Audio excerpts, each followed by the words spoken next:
Om Shanti. 2 Feb 1977 की अव्यक्त मुरली।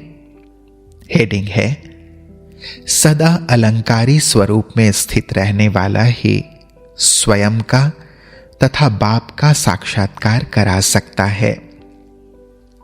सदा अलंकारी, निरहंकारी, निराकारी स्थिति में स्थित विश्व को रोशन करने वाले दीपकों के प्रति बाबा बोले, बाप दादा स्नेही बच्चों के रूहानी स्नेह की महफिल में आए हैं। ऐसे रूहानी स्नेह की महफिल कल्प में अब संगम पर ही होती है और किसी भी युग में रूहानी बाप और बच्चों के स्नेह की महफिल नहीं हो सकती है। इस महफिल में अपने को पद्मा पदम भाग्यशाली समझते हो। ऐसा श्रेष्ठ भाग्य जो स्वयं ऑलमाइटी अथॉरिटी बाप बच्चों के इस भाग्य का वर्णन करते हैं। ऐसे भाग्यशाली बच्चों को स्वयं बाप देख हर्षित होते हैं। तो सोचो, ऐसा भाग्य क्या होगा। भाग्य को सुमिरण करते ही बाप की सुमरणी के मणके बन सकते हो।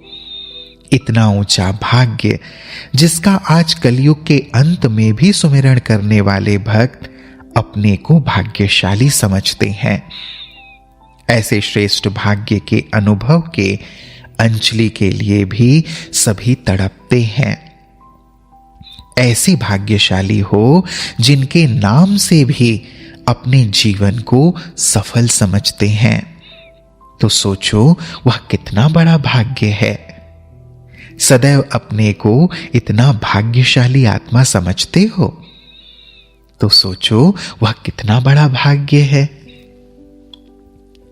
बड़े से बड़ा ब्राह्मण कुल है। ऐसे ब्राह्मण कुल के भी आप दीपक हो।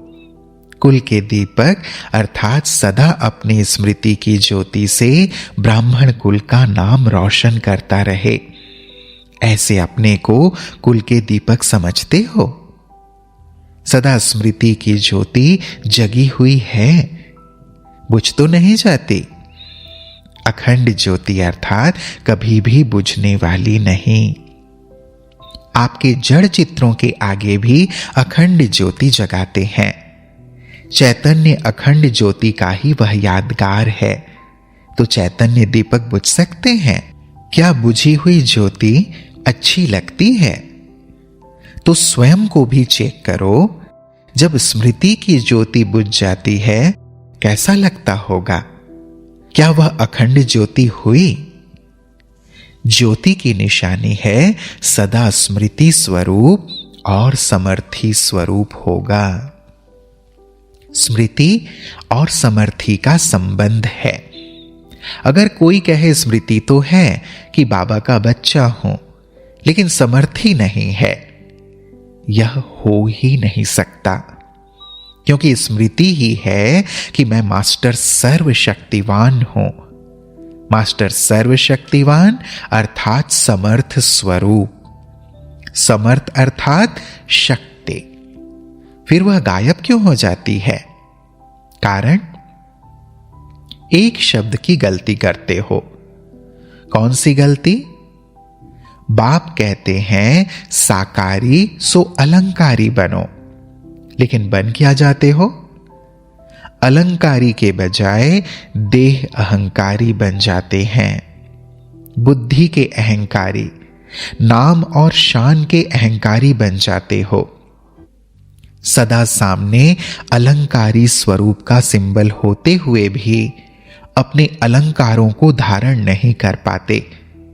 जैसे हद के राजकुमार और राजकुमारियां भी सदा सजे सजाए रॉयल्टी में होते हैं, वैसे ही ब्राह्मण कुल की श्रेष्ठ आत्माएं सदा अलंकारों से सजे सजाए होने चाहिए। यह अलंकार ब्राह्मण जीवन का श्रृंगार है, न कि देवता जीवन का। तो अपने अलंकार के श्रृंगार को सदा कायम रखो। लेकिन करते क्या हो? एक अलंकार को पकड़ते तो दूसरे अलंकार को छोड़ देते हैं। कोई 3 पकड़ सकते हैं तो कोई 4 पकड़ सकते हैं। बाप दादा भी बच्चों का खेल देखते रहते हैं। भुजा अर्थात शक्ति, जिस शक्ति के आधार से ही अलंकारी बन सकते हैं, वह शक्तियों रूपी भुजाएं हिलती रहती हैं। जब भुजाएं हिलती रहती हैं तो सदा अलंकारी कैसे बन सकते हैं? इसलिए कितनी भी कोशिश करते हैं अलंकारी बनने की, लेकिन बन नहीं सकते। तो एक शब्द कौन सा याद रखना है? किसी भी प्रकार के अहंकारी नहीं, लेकिन अलंकारी बनना है। सदा अलंकारी स्वरूप में स्थित न होने के कारण स्वयं का बाप का साक्षात्कार नहीं करा सकते। इसलिए अपने शक्ति रूपी भुजाओं को मजबूत बनाओ, नहीं तो अलंकारों को धारण नहीं कर सकेंगे। अलंकारों को तो जानते हो ना? जानते हो और वर्णन भी करते हो, फिर भी धारण नहीं कर सकते। क्यों? बाप दादा बच्चों की कमजोरी की लीला बहुत देखते हैं। जैसे प्रभु की लीला अपरंपार है, तो बच्चों की भी लीला अपरंपार है। रोज की नई रंगत होती है, माया की नई रंगत में रंग जाते हैं। स्वदर्शन चक्र के बजाय व्यर्थ दर्शन का चक्र चल जाता है। द्वापर से जो व्यर्थ कथाएं और कहानियां बड़ी रुचि से सुनने और सुनाने की आदत है, वह संस्कार अभी भी अंश रूप में आ जाता है। इसलिए कमल पुष्प समान अर्थात कमल पुष्प के अलंकारधारी नहीं बन सकते। कमल की बजाय कमजोर बन जाते हैं। मायाजीत बनने का दूसरों को संदेश देते, लेकिन स्वयं मायाजीत है या नहीं यह सोचते ही नहीं। इसलिए अलंकारी नहीं बन सकते। अलंकारी बनो, न कि देह अहंकारी। ऐसे सदा अलंकारी, निरहंकारी, निराकारी स्थिति में स्थित होने वाले, सदा के विजयी, सदा जागते हुए दीपक, विश्व को रोशन करने वाले दीपक, बाप दादा के नैनों के दीपकों को बाप दादा का याद प्यार और नमस्ते। हम बच्चों का भी प्राणेश्वर बाप दादा को याद प्यार और नमस्ते नमस्ते नमस्ते। इसके पश्चात प्यारे बाप दादा ने दीदी जी के साथ मुलाकात की है। नई दुनिया बनाने वालों की अपने जीवन को नया बनाने की रफ्तार कैसे चल रही है? पहले अपने जीवन में नवीनता लाएंगे, तब दुनिया में भी नवीनता आएगी। तो अपने जीवन रूपी बिल्डिंग को सुंदर और संपन्न बनाएंगे, उतना ही नई दुनिया में भी सुंदर और संपन्न राज्य भाग्य मिलेगा। कर्म द्वारा अपनी तकदीर की लकीर खींच रहे हैं। वह है हद की हस्तरेखाएं और ये हैं कर्म की रेखाएं। जितना कर्म श्रेष्ठ और स्पष्ट होगा, उतनी भाग्य की रेखाएं श्रेष्ठ और स्पष्ट होंगी। तो कर्म की रेखाओं से अपना भविष्य खुद ही देख सकते हो। यमुना के किनारे पर कौन रह सकेंगे? जिन्होंने सदा के लिए पुरानी दुनिया से किनारा किया है और बाप को सदा साथी बनाया है, वही यमुना के किनारे 7 महल वाले होंगे। श्री कृष्ण के साथ पढ़ने वाले कौन होंगे? पढ़ने पढ़ाने वाले साथी भी होंगे ना। जिसका सदैव पढ़ाई पढ़ाने और पढ़ने में विशेष पाठ है, वही वहां भी विशेष पढ़ाई के साथी बनेंगे। रास करने वाले कौन होंगे? जिन्होंने संगम पर बाप के साथ समान संस्कार मिलाने की रास मिलाई होगी। तो यहां जिनके बाप समान संस्कारों के रास मिलती है, वे वहां रास करेंगे। रॉयल फैमिली में कौन आएंगे? जो सदैव अपनी प्यूरिटी की रॉयल्टी में रहते हैं, कहां भी हद के आकर्षण में आंख नहीं डूबती, सदा अलंकारों से सजे हुए होते हैं, सदा श्रृंगारे हुए मूर्ति, ऐसी रॉयल्टी वाले रॉयल फैमिली में आएंगे। वारिस कौन बनेंगे? वारिस अर्थात अधिकारी। तो जो यहां सदा अधिकारी स्टेज पर रहते, कभी भी माया के अधीन नहीं होते, अधिकारीपन के शुभ नशे में रहते, ऐसे अधिकारी स्टेज वाले ही वहां भी अधिकारी बनेंगे। अब हर एक को अपने आप को देखना पड़े कि मैं कौन हूं। यह पहेली है। किसी किसी का सारे जीवन में 7-7 पार्ट भी है, साथ पढ़ने का, साथ रास करने का, साथ महल में रहने का, रॉयल फैमिली में भी साथ होंगे। कुछ एक आत्माओं का सर्व अधिकार भी है। यह है नई दुनिया की रूपरेखा। फिर बाप दादा ने टीचर्स के साथ मुलाकात की है। बाप दादा को विशेष खुशी होती है। क्यों जानते हो? आप समान शिक्षक हो ना। जैसे बाप विश्व का शिक्षक सेवक है, वैसे टीचर भी शिक्षक और सेवक हैं।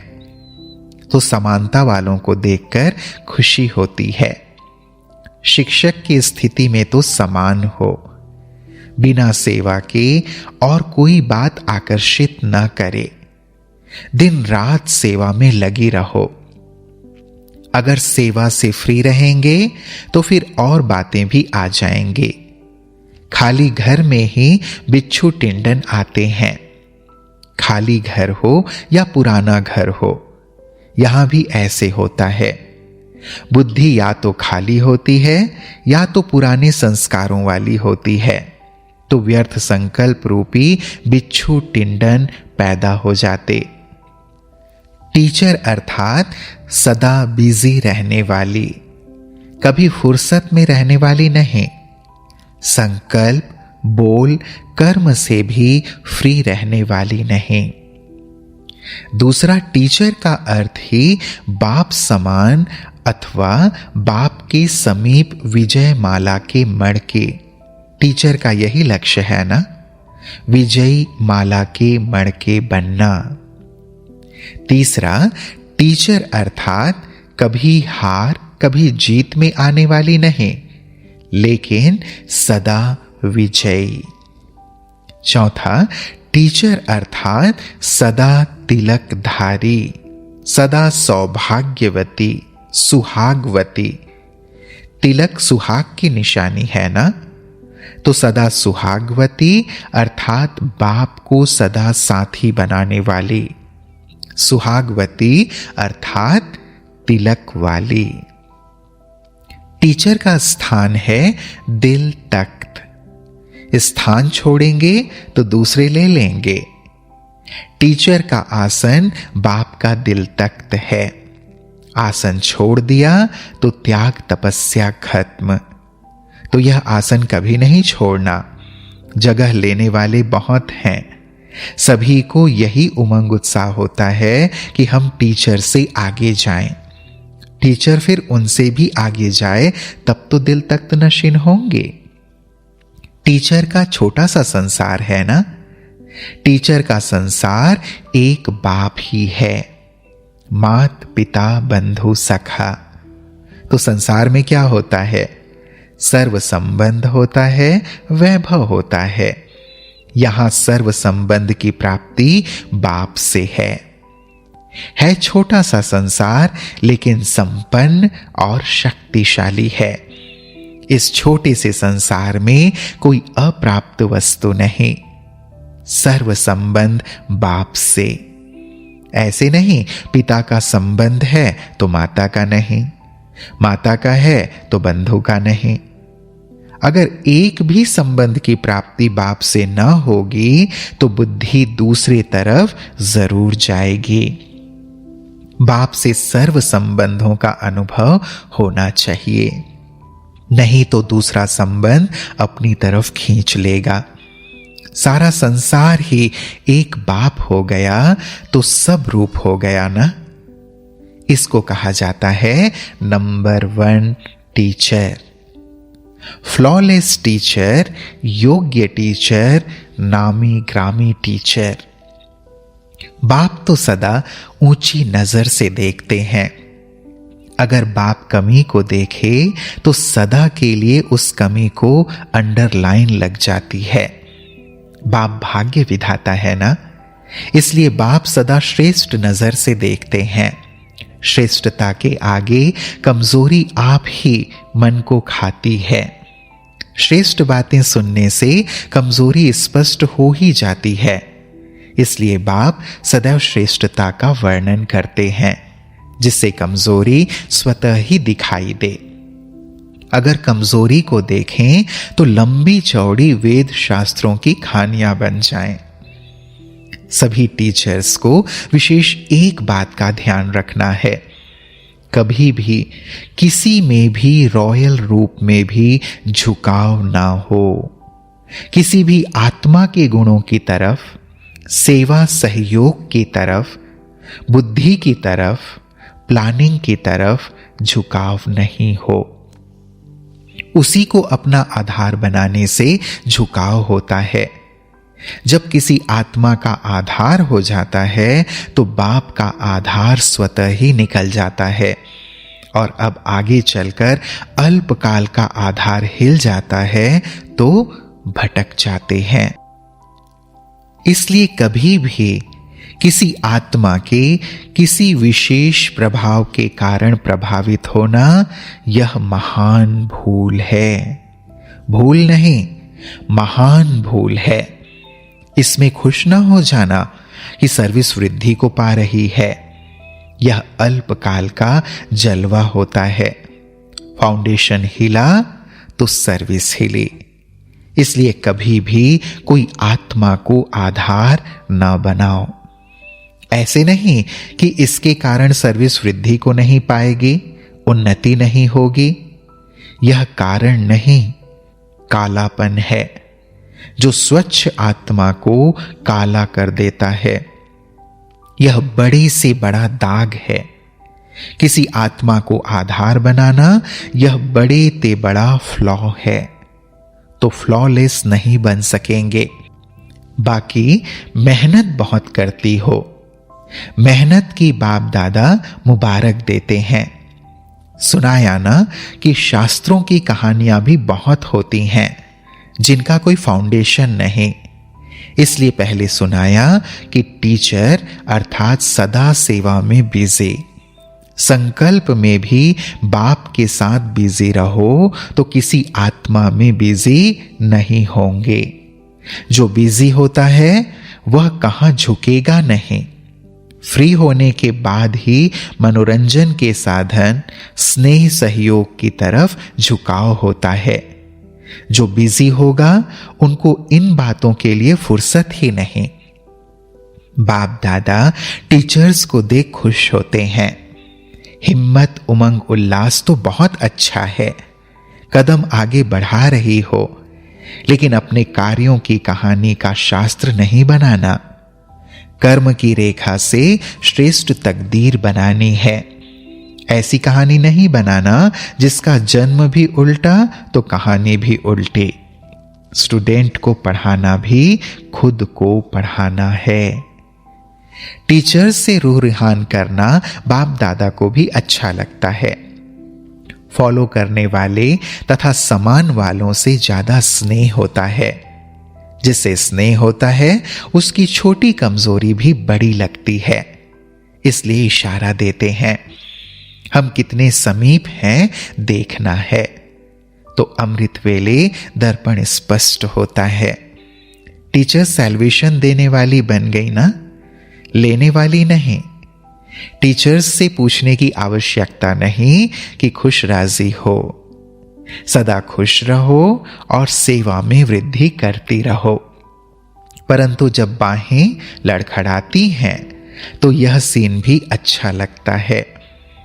एक अलंकार उठाती तो दूसरा छूटता है, कभी स्वदर्शन चक्र को ठीक करती तो शंख छूट जाता है, शंख पकड़ती तो कमल छूट जाता है। अब टीचर्स को शास्त्रों की कथा बंद करनी है। हर संकल्प, हर सेकंड में तकदीर बनाओ। कोई कथा सुनने वाली, सुनाने वाली और बनाने वाली भी होती हैं। जैसे व्यास की कमाल है, वैसे यहां भी कमाल करते हैं। जन्म देते, पालना करते, परंतु विनाश नहीं कर पाते। तो फिर पश्चाताप करते हैं और कहते हैं मदद करो। अच्छा, ओम शांति।